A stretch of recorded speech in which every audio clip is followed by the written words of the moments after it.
अब जहाँ रापुर आयसु होई, अब जहाँ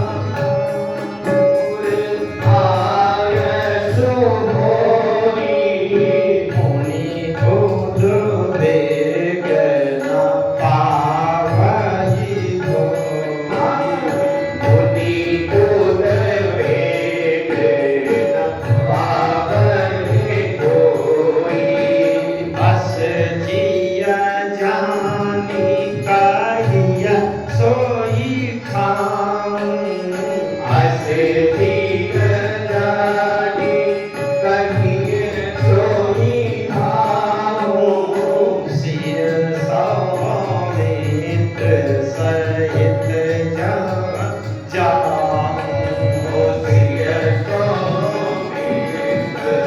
सहित जाऊं, सिर समेत सहित जाऊं, सिर समेत सहित जाऊं। राम जी ने वनवास काल में 4 प्रश्न किए थे। उस क्रम से हम दूसरे प्रश्न के उस संदर्भ में चर्चा करें।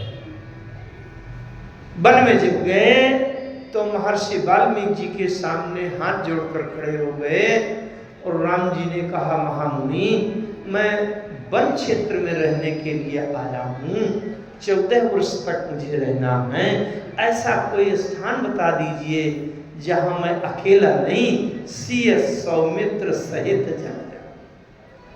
मेरे साथ में सीता है, लक्ष्मण है, इनके साथ मिलकर के मैं रहना चाहिए। 3 लोगों को लक्ष्य लेकर के प्रश्न किया। अब महर्षि वाल्मीकि जी तीनों लोगों के बारे में विचार कर, अगर राम जी ने अपने लिए प्रश्न किया कि मैं कहां रहूं, तो कोई प्रश्न का औचित्य बनता नहीं है, क्योंकि राम जी तो कण कण में व्याप्त हैं। सभी ऋषि मुनि सदग्रंथ सिद्धांत कहते हैं रघुनाथ सकल जग व्यापी, राम जी हर जगह कण कण में। तो इनके लिए उत्तर उन्होंने दिया कि पूछो मोहि कि राम कहाँ, मैं पूछत सकु जाऊं, जहाँ न हो तहाँ देहु कही, तुम ही दिखाओ। ये राम जी के लिए उत्तर दिया। और 3 दृष्टि से राम जी ने प्रश्न किया था, ज्ञान, कर्म और भक्ति। तो ये ज्ञान की दृष्टि से उत्तर भी हो गया। ज्ञान का सिद्धांत कहता है, कहा उसको कहा जहां प्रभु नहीं, देश काल दिसी अरे विधि सबु माही, देश काल दिसी सबु माही, कहा उसको कहा जहां प्रभु नहीं, कहा उसको कहा जहां प्रभु नहीं, कहा उसको कहा जहां प्रभु नहीं, कहा उसको कहा जहां प्रभु नहीं।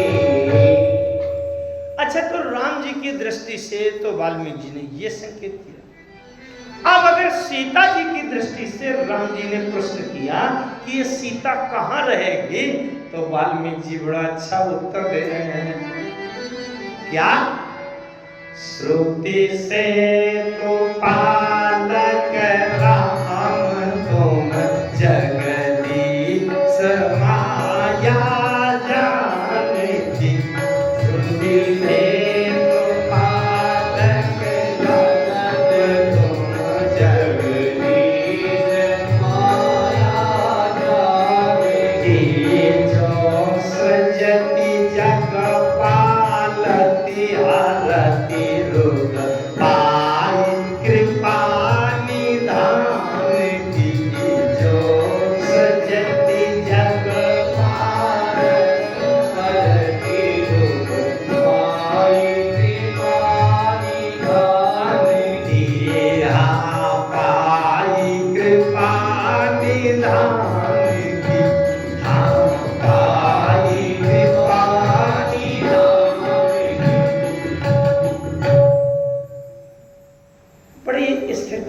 विचार करता है वाल्मीकि जी संकेत कहाँ करते हैं। ये 3 लोग 14 भुवन का जो ब्रह्मांड है और इसी तरह के असंख्य ब्रह्मांड हैं, तो जानते हो ये कहाँ से प्रकट होते हैं? इनका संचालक कौन है? आदेश करने वाला कौन है? गोस्वामी जी महाराज लिखते हैं, लवनी में समाधि भुवन निकाया, लवनी में भुवन निकाया, लवनी में समाधि भुवन निकाया, लवनी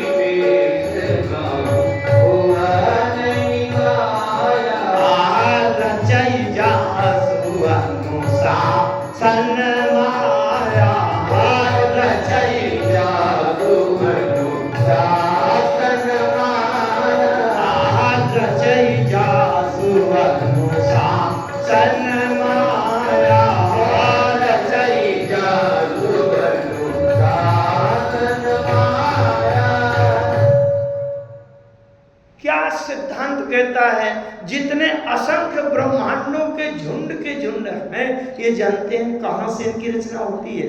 लव निमेष मोह भुवन निकाया रचय जासु अनुशासन।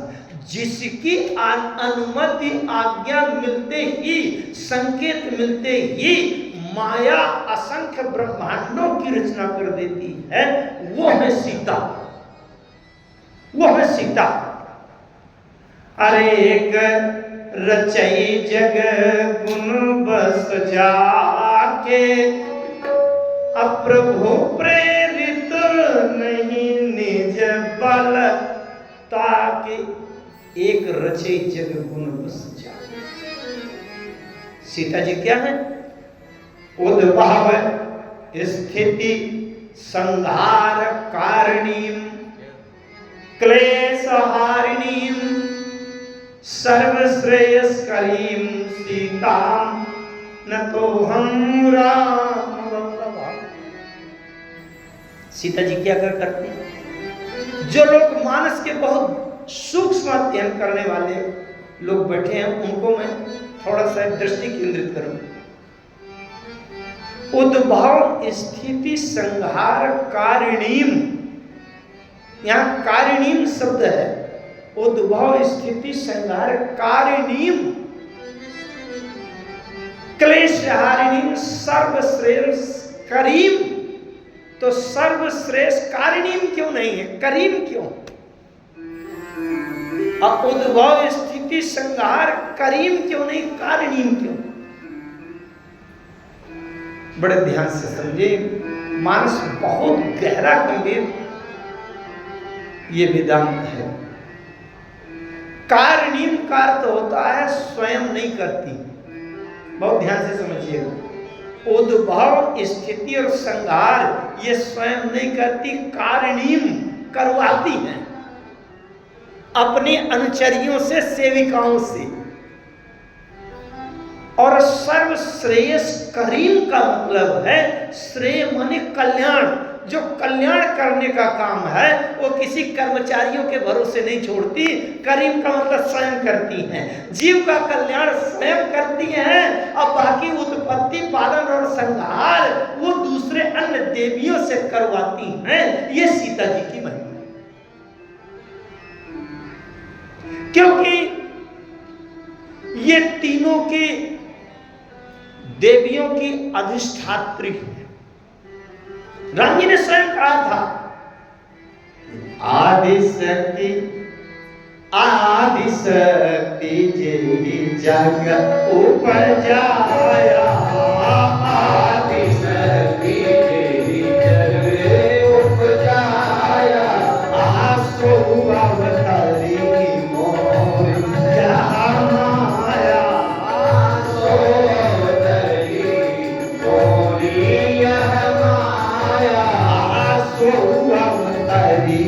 मोरी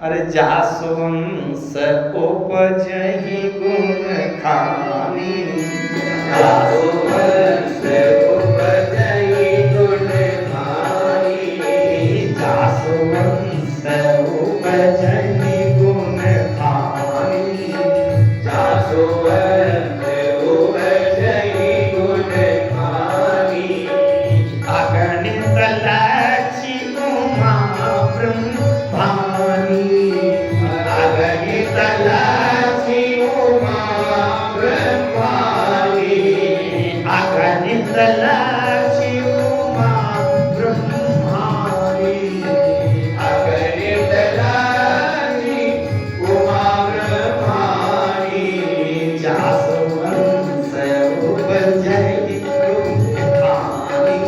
ओ जासवंश उपजहि गुण खानी। सीता जी वो हैं जिनके एक अंश मात्र से असंख्य सरस्वती, लक्ष्मी और रुद्राणी प्रकट हो जाते हैं। जैसे राम जी के अंश से शंभु विरंची विष्णु भगवान उपजहि जासु अंश ते नाना, ये राम है तो सीता क्या उनसे कम होंगे क्या?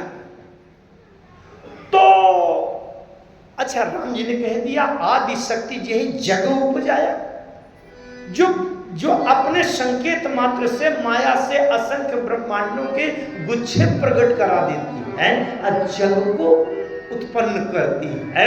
माने सारे संसार के रहने की व्यवस्था तो वो खुद है करती है, तो क्या उनके रहने के लिए कोई समस्या होगी क्या? समझ रहे? उसी का संकेत महर्षि वाल्मीकि जी कर रहे। श्रुति से पालक राम तुम जगदीश माया जानकी, श्रुति से तुम जगदीश माया जानकी, जो सृजति जग पालति हरति रूप पाय कृपा निधान की।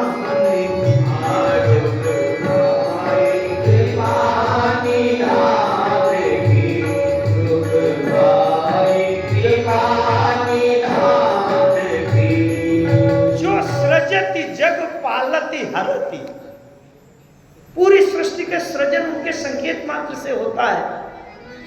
संसार के और सारे ब्रह्मांड के रहने की व्यवस्था करती है, तो क्या उनके स्वयं रहने के लिए कोई समस्या होगी क्या?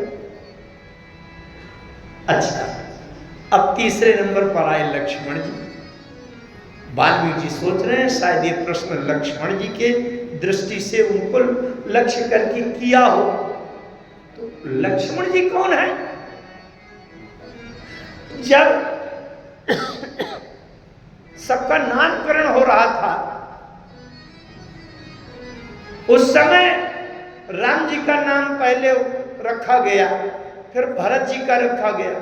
वैसे क्रम में आप लोग जानते होंगे कि राम जी सबसे बड़े हैं, ये हैं, उनके बाद फिर भरत जी हैं, और भरत जी के बाद लक्ष्मण जी हैं, और शत्रुघ्न जी सबसे छोटे हैं, है ना? तो नामकरण तो ऐसा होना चाहिए कि पहले राम जी का हो गया, ठीक रहा, और दूसरे क्रम में श्री भरत जी का नाम हो गया, विश्वभरण पोषण कर जोई, ठीक है। और तीसरे क्रम में किसका नाम होना चाहिए? लक्ष्मण जी का होना चाहिए, लेकिन नहीं हुआ। तीसरे क्रम में जाके सुमरन तेरे नासा नाम शत्रुघ्न वेद प्रकाशा हो गया, और लक्ष्मण जी का नाम सबसे अंत में। क्यों?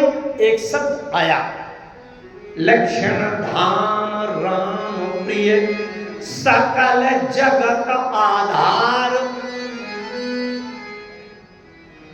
पूरे संसार, पूरा ब्रह्मांड उसके सबके आधार है। आधार माने जैसे ये भवन खड़ा है तो इसका आधार इसकी नींव में पहली ईंट जो गई थी, नींव खोदी गई 2-4 फीट 10 फीट गहरी, और उसमें जो पहली ईंट रखी गई वो आधार है। अच्छा, कोई व्यक्ति जब देखता है, दूर से आया मार्ग से, सबसे पहले शिखर दिखाई देता है, और निकट आ गया तो शिखर के बाद फिर दीवारें दिखाई देती हैं, और भी कलाकारी दिखाई देती है, लेकिन नींव की ईंट कभी दिखाई नहीं देती।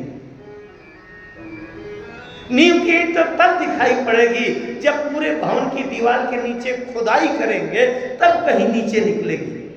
लेकिन बिना नींव की ईंट के समर्पण के बिना क्या शिखर टिक सकता है? शिखर अगर राम जी हैं, शिखर अगर राम जी हैं, तो नींव की ईंट लक्ष्मण है, सकल जगत आधार। आधार माने नींव की ईंट है हिंदी। इसलिए लक्ष्मण जी का नामकरण सबसे अंत में, क्योंकि यह आधार। तो लक्ष्मण जी आधार है। गोस्वामी जी क्या लिखते हैं कि ब्रह्मांड भवन विराज जाके, एक सिरिज नीरज कर। ब्रह्मांड भवन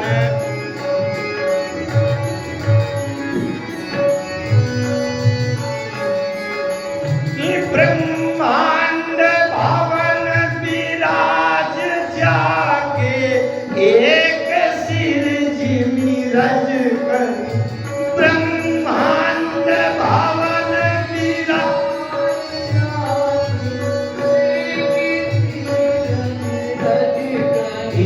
यही चाह उठावन मूढ़ रावण, जान नहीं त्रिभुवन धनी। जान नहीं त्रिभुवन धनी, जान नहीं त्रिभुवन धनी। ये लंका कांड का छंद है। जब लक्ष्मण जी मूर्छित हो गए थे, रावण ने शक्ति मारी थी, ब्रह्मदत्त प्रचंड शक्ति अनंत उर्वाणी से, तो वहां बात कही कि ब्रह्मांड भवन विराज जाके, एक सिर जी में रज। रज माने धूल का कण। हमारे सिर में धूल का कण चिपका है, हमको पता ही नहीं चलता। तो लक्ष्मण जी के एक सिर के ऊपर ब्रह्मांड ऐसे चिपका है जैसे हमारे सिर में धूल का कण चिपका। उसी बात को महर्षि वाल्मीकि जी कहते हैं, जो साहस शीस आहीस महीधर, लखन सच राचर धनी। जो साहस शीस आहीस महीधर, लखन सच राचर धनी।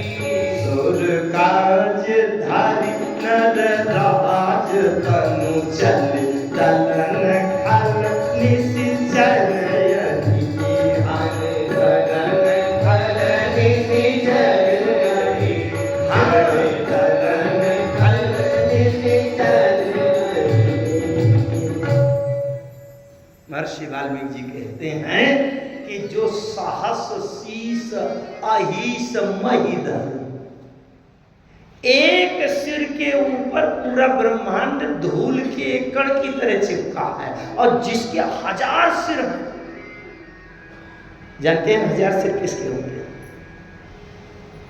सहस्त्र शीर्षा पुरुषा, सहस्त्राक्ष सहस्त्रपाद। वेद भगवान जब पुरुषोक्त में कहते हैं, ये पूर्ण ब्रह्म की महिमा है। लक्ष्मण जी साधारण नहीं है। शेष सहस्त्र शीस जग का आदन,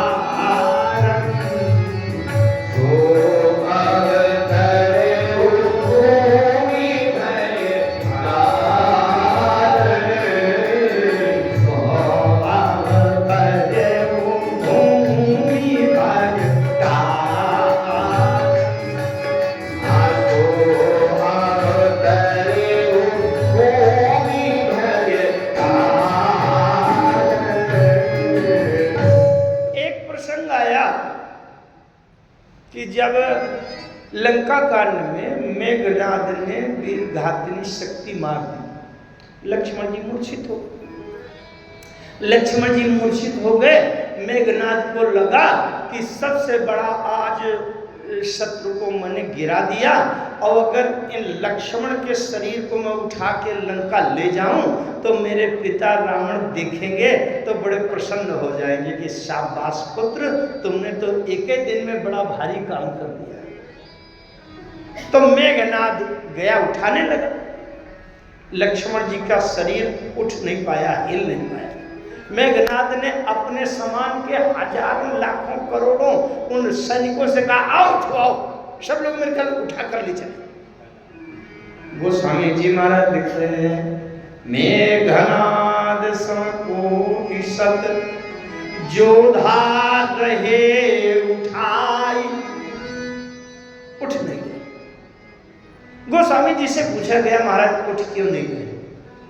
बोले बिल्कुल सीधी सी बात, जगदाधार अनंत किमी उठे चले खिसिया। जगदाधार, अच्छा एक बिल्कुल हल्की सी चौकी हो, इतनी सी 2-4-6 किलो की वजन की, लेकिन उसी चौकी के ऊपर आप स्वयं बैठ जाएं और फिर उसी चौकी को उठाऊं, उठेगी? जगदाधार, जगत के आधार वही है, आधार को उठाओगे उठेगी? जगत के आधार तो वही है। और फिर दूसरा शब्द आया अनंत। अनंत शब्द का अर्थ होता है अन अंत इति अनंत, जिसका कभी अंत नहीं। कहीं कहीं शेष पाठ होता है, जगदाधार शेष किमी। अच्छा, शेष सहस्त्र शीश जगत, शेष है ना? शेष क्या होता है? जब किसी संख्या में किसी दूसरी संख्या का भाग दिया जाए, छोटी कक्षाओं में पढ़ाया जाता है, किसी संख्या में किसी संख्या का भाग दिया जाता है। अब भाग देने से जितना भाग पूरी तरह से चला जाए तो भागफल होता है। भाग देते गए और अंत में ऐसा कोई अंक बच गया जो किसी भी तरह से वो भाग नहीं जा रहा। भाग माने बांटना, अथवा उसको विद्यार्थी जीवन में कहा जाता है कट जाए संख्या। क्या मतलब? काल, महाकाल जब सृष्टि की रचना के शरीरधारी जीवों को काटना शुरू करता है, काटना शुरू, और काटते काटते जब बिल्कुल किसी तरह से न कटे, उसको नीचे जो संख्या बचती है उसको कहा जाता है शेष। अब ये कटेगी नहीं।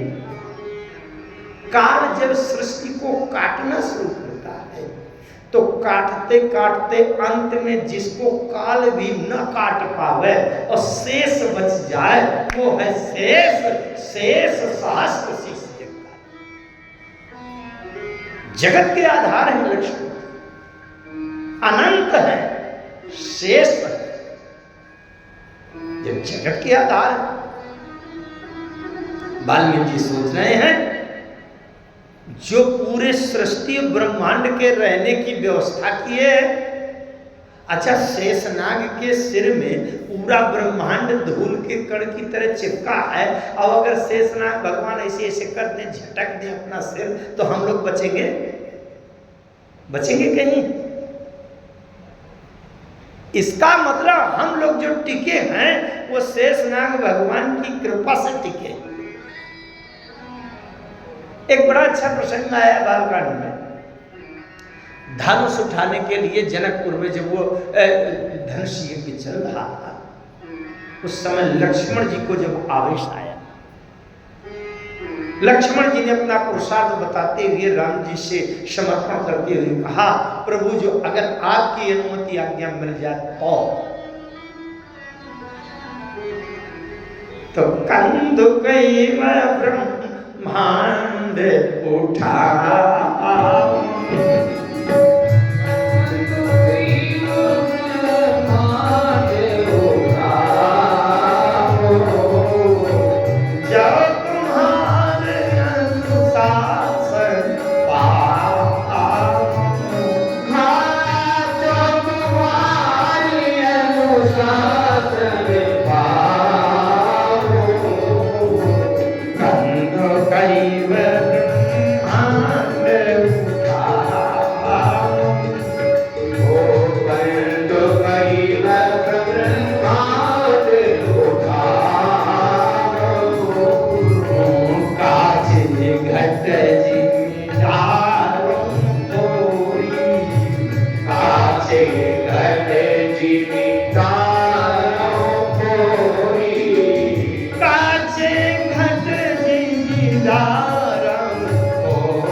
भाई वो ब्रह्मांड उठाऊं, इस पूरे ब्रह्मांड को मैं गेंद की तरह उठा लूंगा।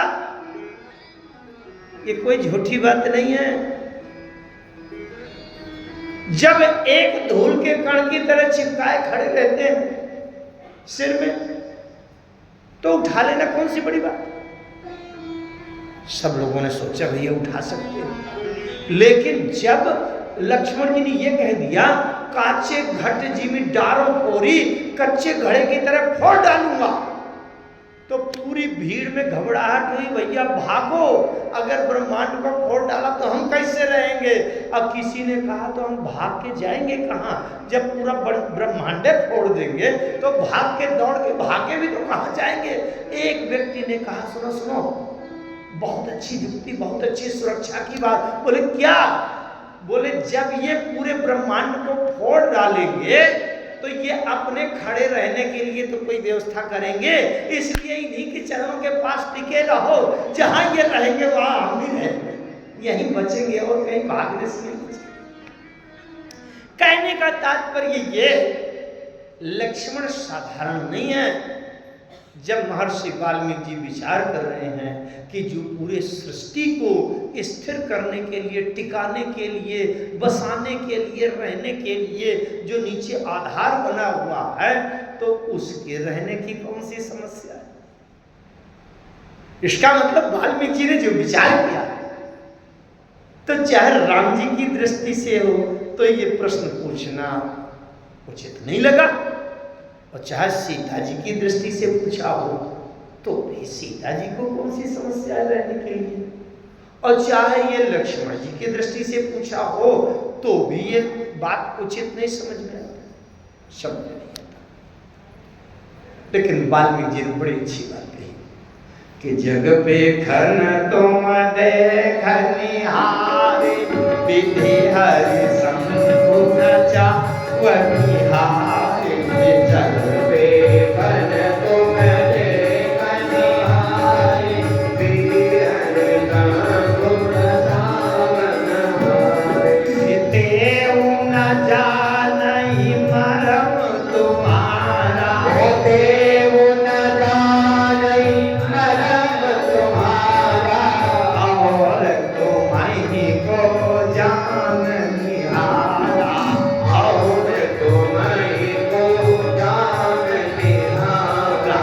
सो जानहि जहि देव जनाई, सो जानहि जहि देव जनाई, जानत तुम्हीं होई जाई। ओ जानत तुम्हीं होई जाई। जानत तुम्हीं होई जाई। ई जानत तुम्हीं होई जाई। महर्षि वाल्मीकि जी भी 3 प्रकार से उत्तर दे रहे हैं। सिद्धांत की दृष्टि से उत्तर दे दिया कि प्रभु आप तो कण कण में व्याप्त हैं, इसलिए आपके रहने की तो कोई समस्या नहीं हो सकती। और अगर सीता जी के लक्ष्य से आपने प्रश्न किया है तो सीता जी तो सृजन करने वाली महाशक्ति हैं, आदि शक्ति यही जग उपजाया है, तो जब सृष्टि को यही उत्पन्न करती हैं तो इनके लिए कोई रहने की क्या समस्या हो सकती है। और तीसरे अगर लक्ष्मण जी की दृष्टि से आपने पूछा है तो जो पूरे ब्रह्मांड को यही संभाले हैं, तो इनको रहने की क्या समस्या होगी। इसका मतलब सिद्धांत की दृष्टि से वाल्मीकि जी ने बता दिया, प्रभु अगर आप तात्विक दृष्टि से पूछना चाहते हैं तो आप 3 में से किसी के निवास की कोई समस्या नहीं है, न कोई प्रश्न है। ये तीनों के दृष्टि से जो उत्तर दिया वाल्मीकि जी ने, ये ज्ञान के सिद्धांत से उत्तर है। ये उत्तर वही दे सकता है जिसने तत्व दृष्टि से, ज्ञान की तत्व दृष्टि से राम को जाना है, और लक्ष्मण को पहचाना है, और सीता जी को जाना है, वही ये उत्तर दे सकता है। तो ये ज्ञान की दृष्टि से। अब दूसरे क्रम में भक्ति की दृष्टि से उत्तर दे रहे हैं। अरे सुनो राम अब कहूं निकेता, सुनो राम निकेता, सुनो राम अब कहूं निकेता, सुनो राम अब कहूं निकेता, जहाँ बसहु सिया लखन समेता, जहाँ बसहु सिया लखन समेता, जहाँ बसहु सिया लखन समेता, जहाँ बसहु सिया लखन समेता।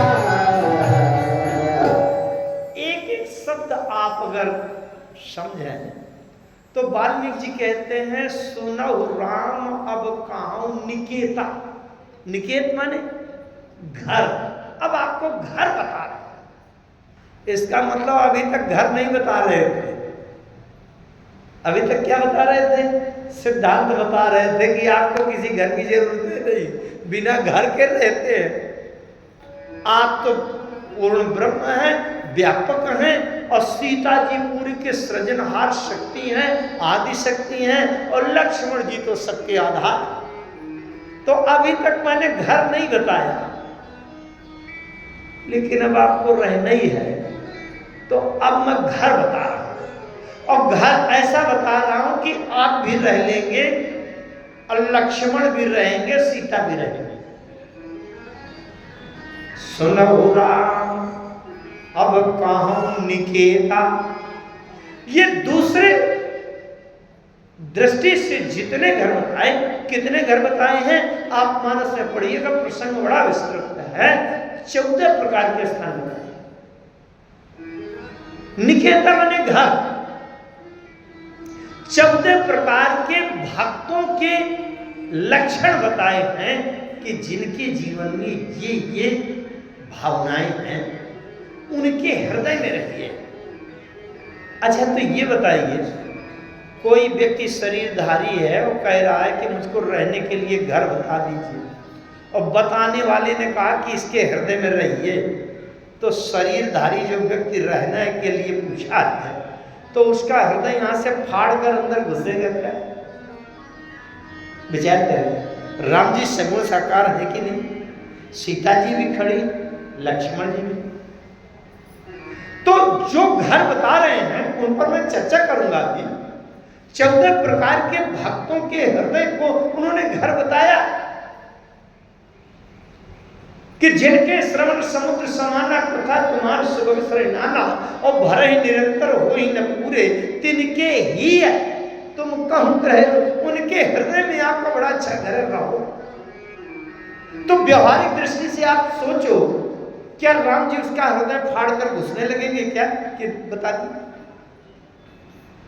बड़े ध्यान से समझो। इसका मतलब ये 14 प्रकार के भक्तों के हृदय को जो राम जी का घर बताया, ये भक्ति की भावना की दृष्टि से बताया। ये भावना की दृष्टि से। अगर ज्ञान तत्व से राम लक्ष्मण सीता रहने के लिए प्रश्न करते हैं, तो ज्ञान के सिद्धांत से कोई समस्या नहीं। न राम को रहने की समस्या, न लक्ष्मण को रहने की समस्या, न सीता जी को समस्या। अगर भक्ति की दृष्टि से आप रहने के लिए प्रश्न कर रहे हैं, तो भक्ति की दृष्टि से हम भक्तों के उस लक्षण के अनुसार उनके हृदय में रहने की बात मैं बता रहा हूं कि भक्ति की भावना से उनके हृदय में रहिए। सबसे पहला कर्म